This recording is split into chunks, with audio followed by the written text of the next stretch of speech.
Bismillahirrahmanirrahim. Assalam class. This is Mohammad Hamza, lecturer of computer science.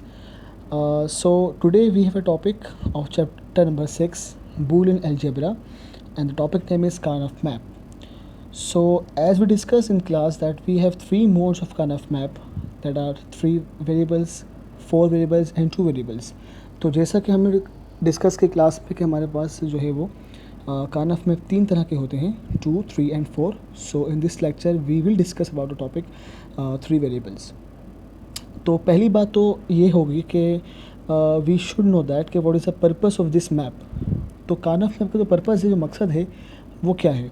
तो वो बहुत ही छोटा सा है और वो ये है कि to reduce the Boolean expression.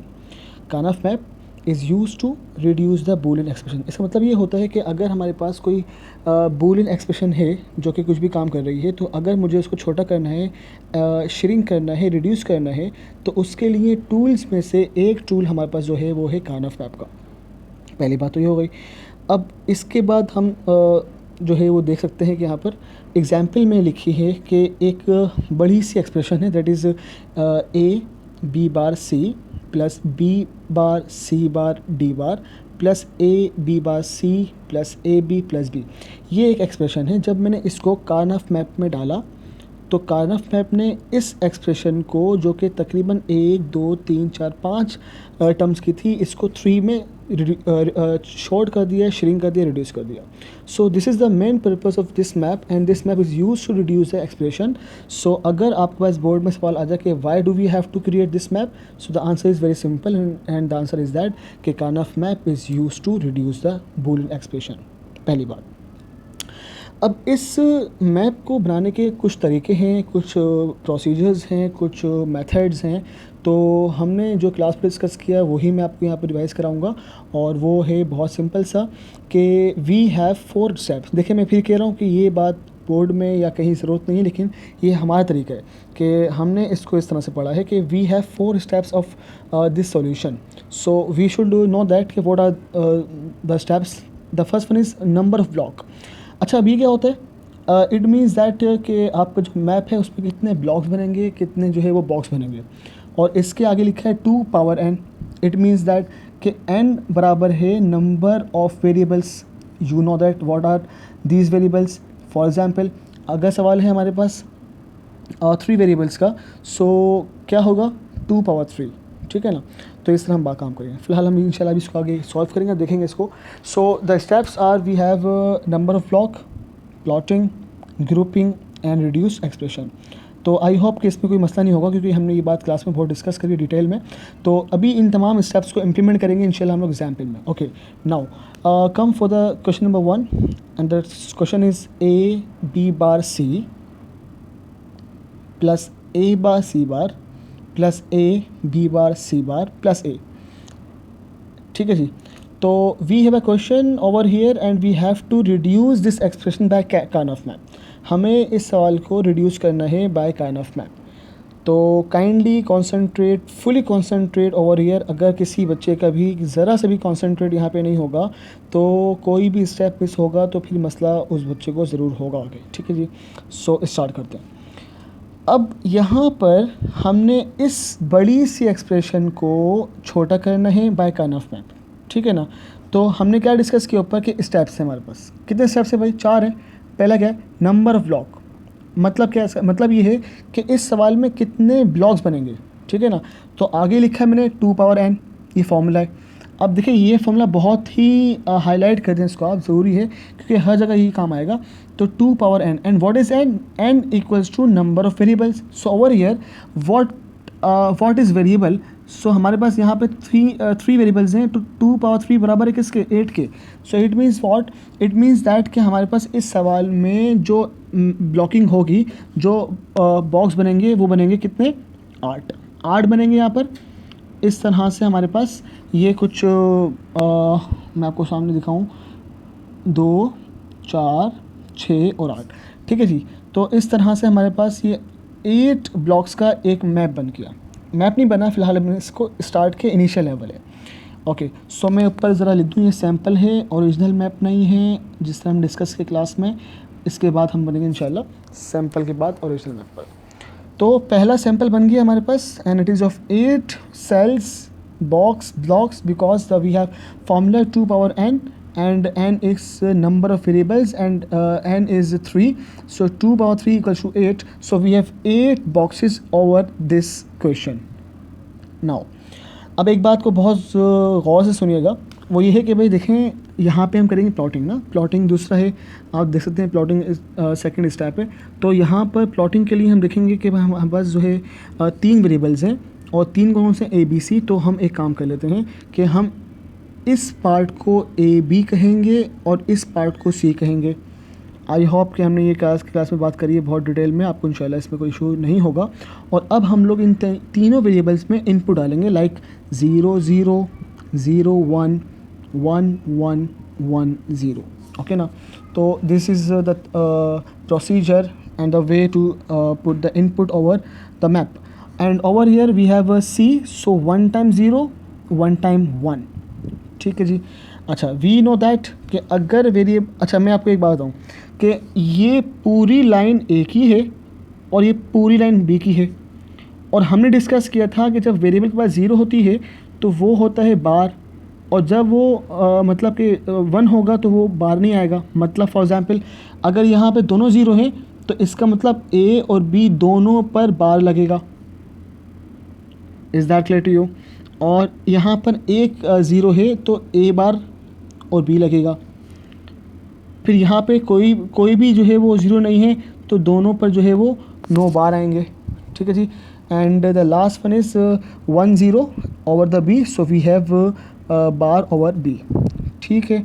Similarly over here we have 0 so C bar and 1 so C.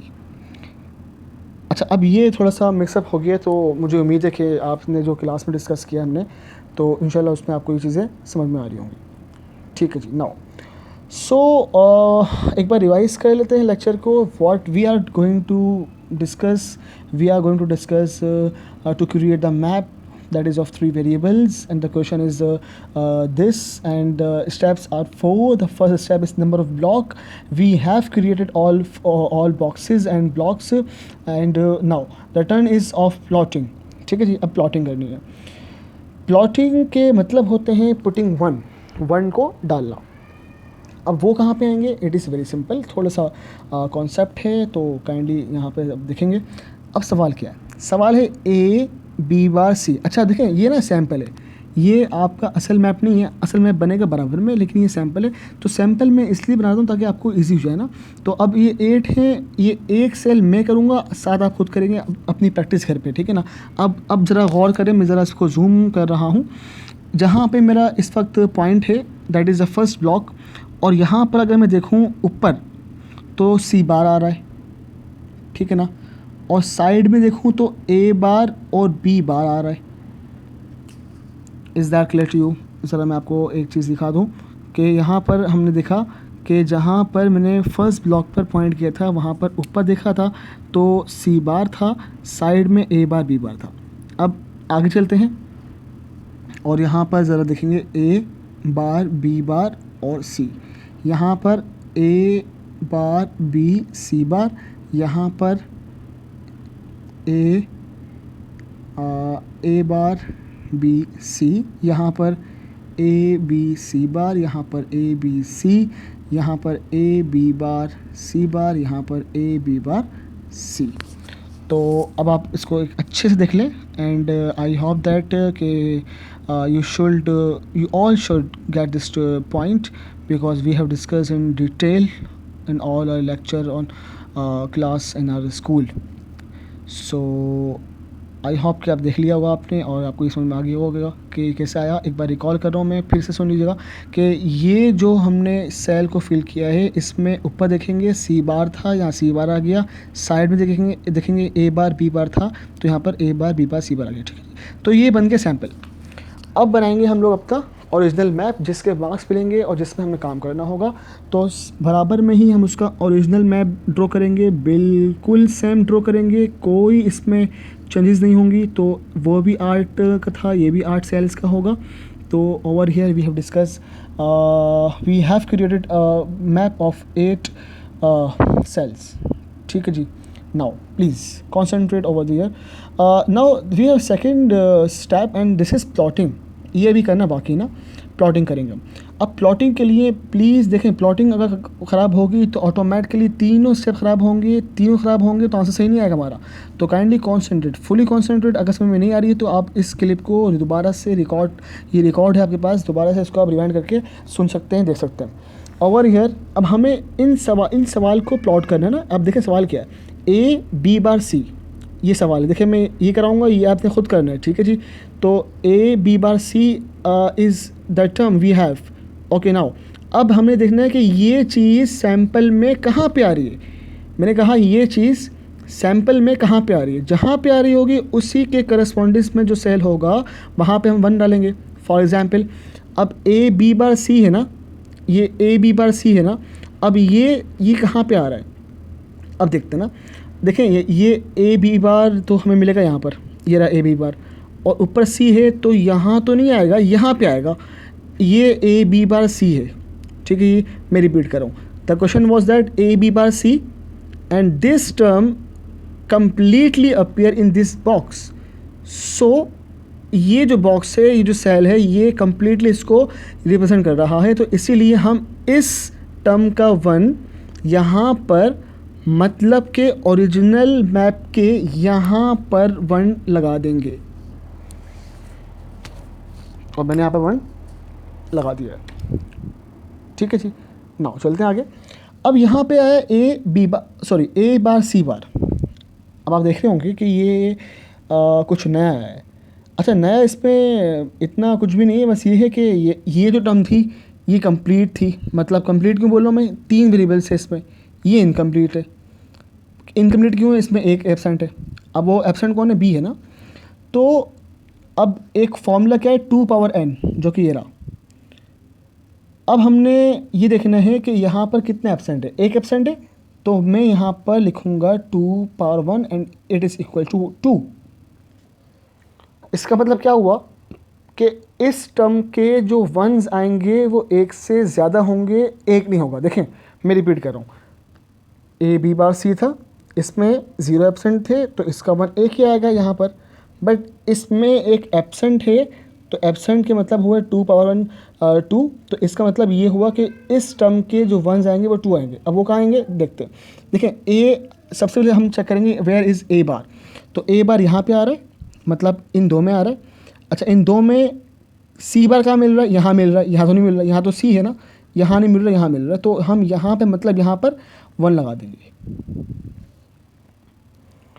अच्छा ऊपर डिस्कस किया कि इसके 2 बार जो है वो 1 आएंगे ना. एक तो ये हो गया, इसी तरह एक और भी होगा, देखते हैं कहाँ है वो. अब ये ए बार, यहाँ पर ए बार और यहाँ पर ए बार सी, देख रहे हैं आप, यहाँ पर ए बार सी बार मिल गया. तो यहाँ पर जो हम 1 आएगा वो यहाँ पर लगा देंगे. तो the procedure is same but little bit different is that in this term, in first term we have 3 variables, in second term we just have 2 variables. 1 is absent, so therefore we have 2 1s in for this particular variable. ठीक हो गया. Now the third one is complete. इसमें 3 है ना, और इसमें ए B bar C बार है. ढूंढते कहाँ पर है, ए बी बार कहाँ मिलेगा, ए बी बार मिलेगा यहाँ पर, और ऊपर है सी बार तो ये मिलेगा यहाँ पर, और इस यहाँ पर सॉरी मैंने गलती कर दी है. ए बी बार सी बार यहाँ मिलेगा, A B bar C bar, sorry I was right, A B bar C bar. तो ए बी बार ये रहा और सी बार ये रहा. इसका मतलब ये हुआ, ये यहाँ का 1 यहाँ पे आएगा.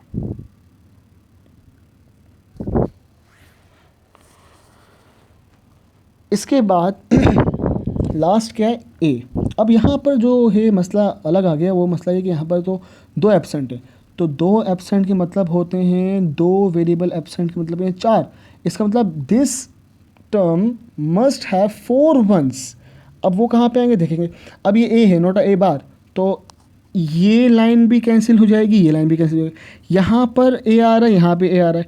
देखें आप, देख रहे हैं आप, यहाँ भी ए आ रहा है, 1 2 3 4, इन चारों में ए जो है ए आ रहा है. तो इसका मतलब ये हुआ कि इन चारों में हम 1 लगा देंगे. और 2 ऑलरेडी थे, मैं रिपीट कर रहा हूँ बात को, 2 ऑलरेडी थे, तो इसीलिए हम इसको छोड़ देंगे. बाकी को हमने लगा दिया। Is that clear to you बेटा? तो आई होप कि ये बात डिटेल में फ़िज़िकल क्लास में हमने डिस्कस करी गुलिस्तान स्कूल में, और अगर किसी को मसला हो तो वो वीडियो के कमेंट पर भी अपने क्यूरीज को डिस्कस कर सकते हैं। ओके, नाउ चलते हैं आगे।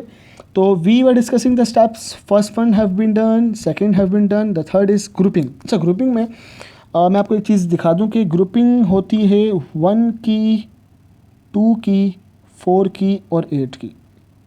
And remember, always go for big group. हमेशा बड़े ग्रुप को हम प्रेफर करेंगे। क्यों? क्योंकि जितना बड़ा ग्रुप होगा उतना छोटा आंसर आएगा, जितना छोटा ग्रुप होगा उतना बड़ा आंसर आएगा। So the purpose of Karnaugh map is what? To reduce the expression, not expand. So therefore we have to prefer the term and the group that is bigger and biggest group ना। तो अगर बड़ा group होगा तो हमारा answer अच्छा आएगा, ठीक है जी। और ग्रुप में फिर रिपीट कर रहा हूँ कि वो बनेगा 1 का, 2 का, 4 का, 8 का, नाइदर 4 नदर 5 नदर 6 और 7 एंड सो फोर्थ। और एक और बात कि ग्रुपिंग होती है हमेशा row wise and column wise. हाँ, तो ये दो तरीके से हमारे पास ग्रुपिंग होती है, इनके अलावा कोई तीसरा तरीका ग्रुपिंग में नहीं है, ठीक है जी। ओके, नाउ अब यहाँ पर जो प्लॉटिंग हुई है, यहाँ पर हम ग्रुपिंग देखने आए तो ग्रुपिंग हमें एक तो मिल जाएगी इन 4 की। सर ने कहा था कि ग्रुपिंग होती है कॉलम वाइज, तो ये होगा ये ग्रुपिंग। आप देख सकते। अब यहाँ पर जो है इस मैप में 2 1s बाकी हैं अभी ना। अच्छा, अब बेटा प्लीज़ कॉन्सेंट्रेट, यहाँ पर जो मैं बात करने जा रहा हूँ बहुत इंपॉर्टेंट है। वो बात ये है कि अभी ये 2 1 बाकी हैं, तो जहन में आ रहा है कि हम इनको यूँ कर दें लेकिन सर ने क्या बोला कि ग्रुपिंग होती है 1 की, 2 की, 4 की, 8 की। अच्छा, अब मैं एक बात कहूँ, सर ने बोला बिग ग्रुप। फॉर एग्जांपल अगर एक जगह पर 8 का ग्रुप बन रहा होगा और 4 का बन रहा होगा तो हम 8 का बनाएंगे। अगर एक जगह पर 4 का बन रहा होगा, 2 का बन रहा होगा, हम 4 का बनाएंगे ना। तो यहाँ पर 2 का तो बन रहा है, क्या ये 4 का बन रहा है? Yes, it is possible because we can complete this group like this as well. हम इसको यूँ भी बना सकते हैं, ठीक है जी। तो मैंने कहा कि रो एंड कॉलम वाइज जो है ग्रुपिंग होगी, तो मैंने पहला ग्रुप बनाया column wise and second one is of square shape में हमने ये किया। मैं रिपीट कर रहा हूँ, ये जो 2 1s हैं ये 2 बार रिपीट हुए तो कोई मसले की बात नहीं है। ये हमने इसलिए किया ताकि हमारा जो ग्रुप है ये वाला बड़ा बन जाए। अगर मैं इसको दोबारा से यूज़ नहीं करता तो ये 2 का बनता, ये 2 का बनता तो छोटा बनता, छोटा बनता तो आंसर बड़ा आता। इसीलिए हमने इसको चारों को एक साथ लाकर काम किया। I hope is that clear to all of you. Okay ji, so we have done 3 steps. What are they? Number of blocks, plotting and grouping. Now the last one is reduce expression and it is very simple. बेटा ख्याल रखिएगा कि अगर हमने काम गलत किया होगा तो आंसर सही नहीं आएगा। अब देखिए, बहुत सिंपल सी बात ये है कि आपने जो भी काम किया इसको सैम्पल पे ट्रेस कर दें, छाप दें, जो भी आंसर मिलेगा आपको मिल जाएगा। अब देखिए, ये पहला ग्रुप था। इस पूरे ग्रुप को यहाँ पर अगर मैं ट्रेस कर दूँ तो मैंने ये ट्रेस कर, आप देख सकते हैं यहाँ पर मैंने ट्रेस कर दिया। मैंने क्या किया, मैंने ये किया कि जो यहाँ पर ग्रुपिंग थी वो पूरे ग्रुप को एज इट इज़ यहाँ पे कॉपी की। कॉपी करके मैंने अब जो मैं आंसर निकाला हूँ वो क्या। अब आप ज़रा गौर करें, मैं जूम भी कर रहा हूँ, आप भी गौर करें प्लीज़, कि इन पूरे चारों बॉक्स में कौन सा वेरिएबल ऐसा है जो हर सेल में रिपीट हो रहा है। तो अगर हम देखें तो ए बार भी नहीं है, ए भी नहीं है, बी बार भी नहीं है, बी भी नहीं है, लेकिन C bar is only the variable that appear in all 4 cells in this map. So the answer is C variable for this map. For this map, answer is C variable. Second one is map like this. दूसरा map हमारे पास इस तरह का है ना, original पे देखें आप ज़रा, दूसरा मैप इस तरह का है, तो ये हमने दूसरा मैप बनाया। अब इन चारों में कौन सा वेरिएबल ऐसा है जो रिपीट हो रहा है, बार बार कॉमन है? तो ए कॉमन है, बी भी नहीं है क्योंकि बी जो है वो 2 में आ रहा है, 2 में नहीं आ रहा, ये बी बार आए। और सी भी नहीं है क्योंकि सी बार यहाँ पे आ रहा है और सी यहाँ पे आया, तो they are not a common. So the common is what? Common is only A. यहाँ प्लस आएगा और यहाँ पे आएगा A. So this is the final answer. ये आ गया हमारा आंसर जो कि हमने कार्नफ मैप के थ्रू निकाल दिया। तो ये हमने एक क्वेश्चन डिस्कस कर लिया कार्नफ मैप का। तो मैं एक बार फिर से पूरे लेक्चर को समराइज़ कर रहा हूँ। The lecture is about Canaf map of three variables, and you should know that the purpose of this variable is to reduce the expression. So now we have three variables. The question is that a b bar c plus a bar c bar plus a b bar c bar plus a. We had add these expression in the Canaf map. After implement all four steps and then we get the answer. The answer is c bar plus a. तो यहाँ तक हमने इसको discuss कर लिया है, तो I hope कि ये बात आपको क्लियर हो गई होगी. द टास्क इज़ दैट कि हमने क्लास में जितनी चीज़ें काइनफ मैप की पढ़ी हैं, चाहे वो 3 वेरिएबल्स का हो या 4 का हो या 2 का हो, आपने वो इन तमाम चीज़ों को प्रैक्टिस करनी है और उन तमाम चीज़ों को एक बार ख़ुद से सॉल्व करना है. अगर इस क्लिप में कोई वीडियो में कोई मसला हो, कोई क्यूरी हो about any step, so you can mention your query over the comment box, so I will respond your answer. So यहाँ तक इसको रखते हैं. इंशाल्लाह बाद में मिलेंगे for the second lecture. So this is the end wind up of first lecture. अल्लाह हाफिज़.